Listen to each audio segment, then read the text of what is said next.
प्रिय बच्चों, नमस्कार। कैसे हैं आप लोग? आशा करते हैं कि आप लोग ठीक ठाक होंगे और इस वैश्विक महामारी में आप सब अपने घर पे रह करके सुरक्षित होंगे। सरकार के निर्देश के अनुसार जो आपकी शिक्षा दीक्षा है थोड़ी सी कहीं ना कहीं रुक सी गई है, लेकिन विद्यालय की तरफ से शिव शक्ति इंटर कॉलेज के तरफ से यह प्रयास किया जा रहा है कि जो आप लोगों की शिक्षा दीक्षा है यह घर पे रह कर के भी नेटवर्किंग के माध्यम से हो सके। इसलिए हम लोगों ने अब ऑनलाइन पढ़ाने का कार्य जो है शुरू कर दिया है। तो आइए मैं शुरू कर रहा हूँ क्लास 10th का साइंस, और उस साइंस में जो बायो है, बायो का पहला जो लेसन है वह लेसन है जैव प्रक्रम। तो हमारा जो पहला लेसन है उसको हम लोग शुरू करेंगे और लेसन मैंने आपको बता दिया कि जैव प्रक्रम है। ठीक है, तो आइए सबसे पहले यह जानते हैं कि जैव प्रक्रम होता क्या है। ठीक है, तो सबसे पहले जैव प्रक्रम की परिभाषा जान लीजिए। वे सभी प्रकार के प्रक्रम जो सम्मिलित रूप से अनुरक्षण का कार्य करते हैं जैव प्रक्रम कहलाता है। मैं परिभाषा लिख दे रहा हूं ताकि आपको किसी भी प्रकार की कोई दिक्कत ना हो। वे सभी प्रकार के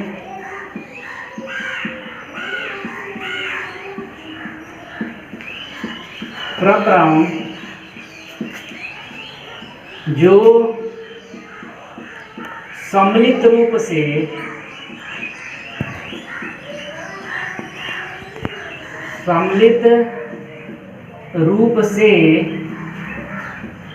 अनुरक्षण का कार्य करते हैं,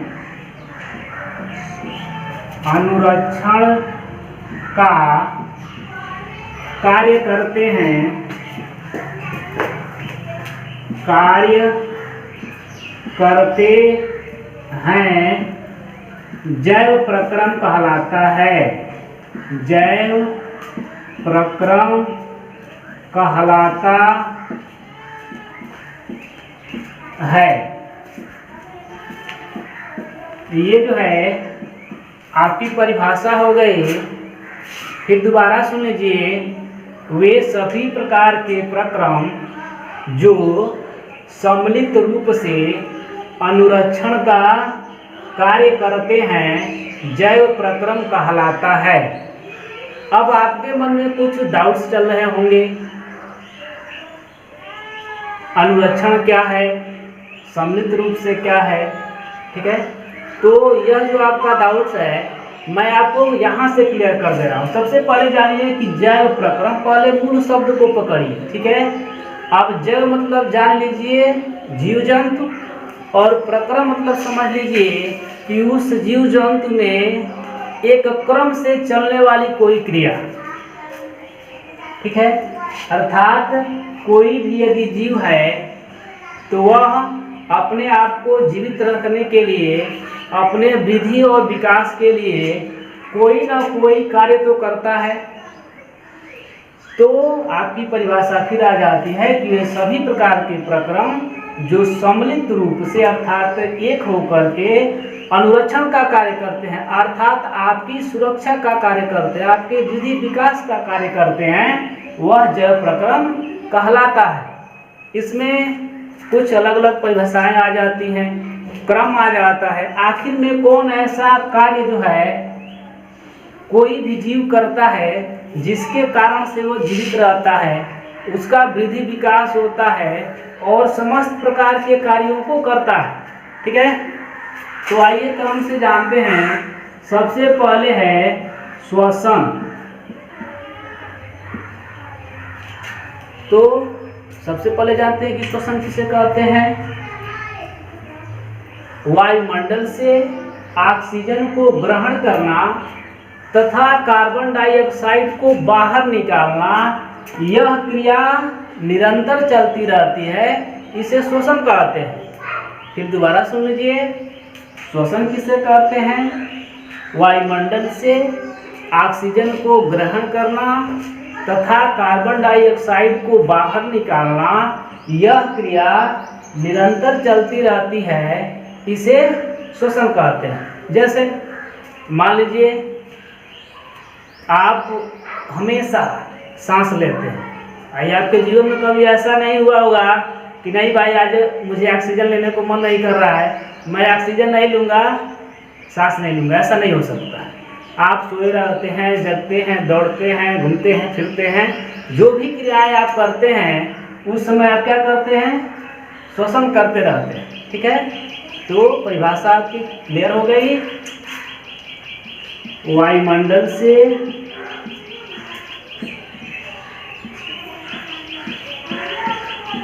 ऑक्सीजन को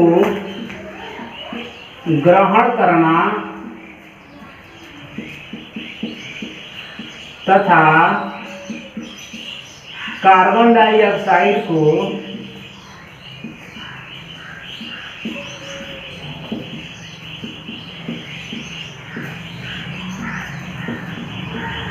बाहर निकालना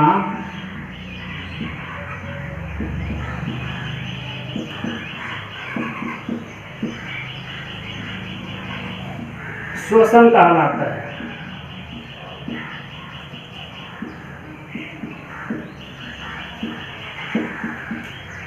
अब आपने यह देखा होगा कि कोई भी ऐसा जीव नहीं है जो श्वसन नहीं करता है, वह जरूर इस क्रिया को करता है, तब जाकर के वो क्या करता है? जल प्रक्रम को पूरा करता है। ठीक है, तो ये आपका श्वसन हो गया। उसके बाद से जानते हैं पाचन, यह भी एक जल प्रक्रम का ही भाग है। ठीक है, पाचन। तो सबसे पहले हम लोग जानते हैं कि पाचन की परिभाषा क्या होती है। ठीक है, पाचन किसे कहते हैं? ठोस जटिल कार्बनिक पदार्थों को सरल पदार्थों में बदलने की क्रिया को पाचन कहते हैं। ठीक है, जो पाचन की क्रिया होती है यह हम लोगों की मुख के यहाँ से शुरू हो जाती है। जैसे ही आप भोजन का पहला निवाला अपने मुख में डालते हैं, आपका लार बनना शुरू हो गया, अर्थात मुंह के यहाँ से आपकी पाचन की क्रिया जो है शुरू हो जाती है। तो उसमें हम लोग क्या करते हैं? जैसे मान लीजिए रोटी का कोई टुकड़ा है, तो यह क्या है? यह ठोस है, अविसरणशील है, और इसको आप सरल और विसरणशील बनाने के लिए क्या करते हैं? इसको छोटे छोटे टुकड़ों में तोड़ते हैं, उसके बाद से मुख में डालते हैं, फिर उसको अच्छे तरीके से चबाते हैं। तो जब इतनी क्रिया आप करते हैं तो उसमें होता क्या है? जो ठोस और विसरणशील पदार्थ होता है वह सरल और विसरणशील पदार्थों में परिवर्तित हो जाता है, और जब परिवर्तित हो जाता है तो वह आसानी से क्या होता है? पच जाता है। ठीक है, तो इसकी जो परिभाषा है मैं लिख दे रहा हूं। ठोस अविसरणशील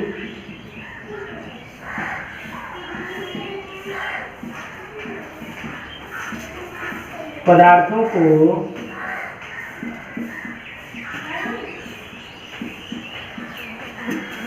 सरल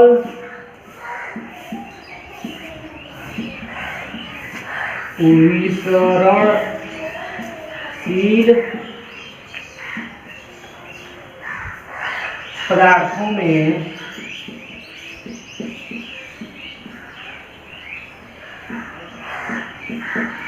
बदलने की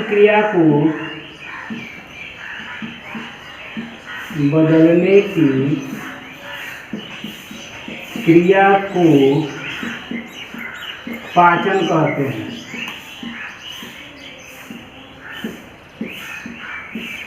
पाचन कहते हैं, लेकिन आप ये याद रखेंगे कि इसमें जो आपका लार बनता है इसमें एंजाइम होता है, और जो एंजाइम होते हैं यह भोजन को पचाने में महत्वपूर्ण भूमिका निभाते हैं। ठीक है, अब ये भी किसी जीव का एक क्रम ही है। श्वसन हो गया क्लियर आपका, पाचन हो गया, और उसके बाद से परिसंचरण है। ठीक है, तो जानते हैं कि परिसंचरण क्या होता है। पहले इसका शाब्दिक अर्थ देखिए। परि मतलब होता है चारों तरफ, संचरण मतलब होता है चलना फिरना या विचरण करना।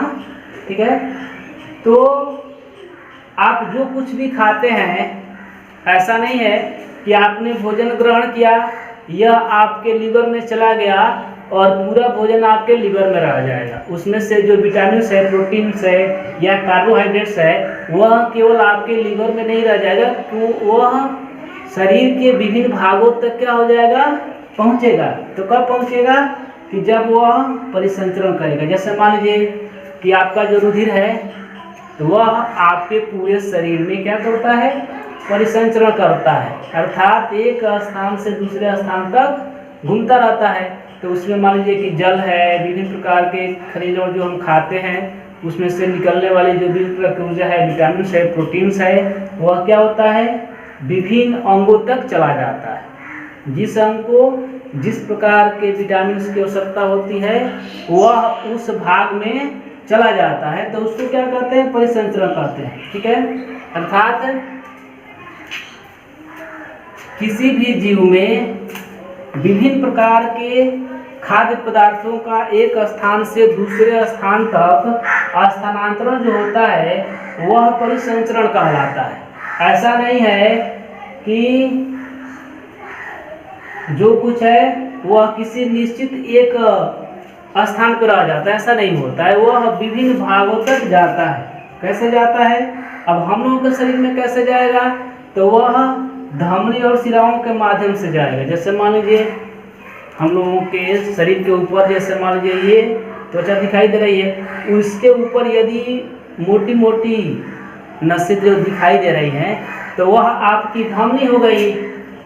ठीक है, और उससे जो थोड़ी पतली पतली हैं वह शिराएं हो गई। ठीक है, तो ये धमनी और शिराएं क्या करती हैं, तो यह परिसंचरण का कार्य करने में सहायक होती हैं।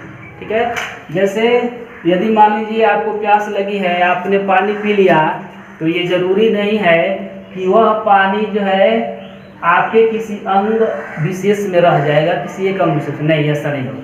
वह आपके शरीर के विभिन्न भागों में पहुंचेगा। किसके माध्यम से, तो धमनी और शिराओं के माध्यम से। कैसे, तो परिसंचरण के माध्यम से। ठीक है, तो परिसंचरण आपको समझ में आया क्या होता है परिसंचरण। आपके शरीर में विभिन्न प्रकार के खाद्य पदार्थों का एक स्थान से दूसरे स्थान तक स्थानांतरण ही परिसंचरण कहलाता है। ठीक है, उसके बाद से और हम लोगों का जो शरीर है वह कौन सी क्रिया करता है, तो वह करता क्या है, तो उत्सर्जन करता है। ठीक है, क्या करता है, उत्सर्जन करता है। उत्सर्जन क्या है, तो शरीर से विभिन्न प्रकार के अपशिष्ट पदार्थों को बाहर निकालने की क्रिया को उत्सर्जन कहते हैं। शरीर से विभिन्न प्रकार के अपशिष्ट पदार्थों को बाहर निकालने की क्रिया को उत्सर्जन कहते हैं। अब जो कुछ भी आप खाते हैं, ये जरूरी नहीं है कि उससे विटामिन, प्रोटीन्स, कार्बोहाइड्रेट्स ही मिलेगा, उसमें कुछ अपशिष्ट पदार्थ भी होंगे। तो जब अपशिष्ट पदार्थ होंगे तब उन अपशिष्ट पदार्थों को बाहर निकालना है, और जब बाहर निकालेंगे तो वही क्रिया उत्सर्जन होगी, अर्थात आपके शरीर से उत्सर्जित होगी। अब किसी माध्यम से होती हो, अब चाहे श्वसन के माध्यम से होती हो, कार्बन डाइऑक्साइड अपशिष्ट है आपके लिए बाहर निकल गया, या मल और मूत्र के माध्यम से होती है। जैसे मान लीजिए कि यूरिया है, मूत्र में यूरिया जो है अपशिष्ट पदार्थ घुल करके बाहर निकल गया, तो वह भी क्या हो गया, उत्सर्जित हो गया। ठीक है, एक प्रश्न आता है कि उत्सर्जी अंगों के नाम बताइए। ठीक है, तो उत्सर्जी अंग कौन कौन से हैं? जैसे मान लीजिए कि सबसे बड़ा उत्सर्जी अंग आपका त्वचा है। जैसे मान लीजिए कि त्वचे से देखे होंगे कि पसीना निकलता है, तो जब पसीना निकलता है तो जरूरी नहीं है कि उसमें केवल पानी रहता है, ठीक है, उसमें लवण भी रहता है, यूरिया भी रहता है, और भी अपशिष्ट पदार्थ उसमें घुले रहते हैं, ठीक है। तो पहले परिभाषा जान लीजिए, फिर एक बार बता दे रहा हूँ। शरीर से अपशिष्ट पदार्थों को बाहर निकालने की क्रिया को उत्सर्जन कहते हैं, ठीक है। अब फिर आते हैं जैव प्रक्रम पे। आपने क्या किसी जीव में इस प्रकार की क्रिया देखा है? क्या वह श्वसन करता है? तो आप कहेंगे कि करता है। क्या वह पाचन करता है? तो करता है। परिसंचरण करता है? करता है। विसर्जन करता है? तो करता है। अब ये जितने भी प्रकार की क्रियाएं हैं, यह एक निश्चित क्रम से हम लोगों के शरीर में होती रहती हैं, ठीक है। यही क्या कहलाता है? तो जैव प्रक्रम का। किसी भी जीव को यदि जीवित रहना है तो इन क्रियाओं का पालन करना पड़ेगा। किसी भी परिस्थितियों में उसको श्वसन भी करना पड़ेगा, पाचन भी करना पड़ेगा, परिसंचरण भी करना पड़ेगा, उत्सर्जन भी करना पड़ेगा, तब जाकर के वह जो जीव है यह पूर्ण रूप से जीवित रहता है, ठीक है। तो यह जो है आपका जैव प्रक्रम है। आशा करता हूँ कि आप लोगों को जैव प्रक्रम अच्छे तरीके से समझ में आ गया होगा। और आप लोगों को बता दूं कि आप लोगों का वर्क यह है कि आप लोग 5 परिभाषाएं जो मैंने आपको पढ़ा दिया, जैव प्रक्रम की, श्वसन की, पाचन, विसर्जन और परिसंचरण की, लिख करके और व्हाट्सएप नंबर जो है उस पर भेज देना है कि हाँ हाँ सर हमको अच्छे तरीके से याद हो गया है। तो मैं जानूंगा कि आपने घर पे रह करके पढ़ा है, लिखा है, ठीक है। इसके आगे के जो आपके हेडिंग्स हैं मैं आगे की वीडियो बना करके डाल दूंगा। आपको किसी भी प्रकार की दिक्कत नहीं होगी। घर पे रहिए, सुरक्षित रहिए, हंसते रहिए, मुस्कुराते रहिए।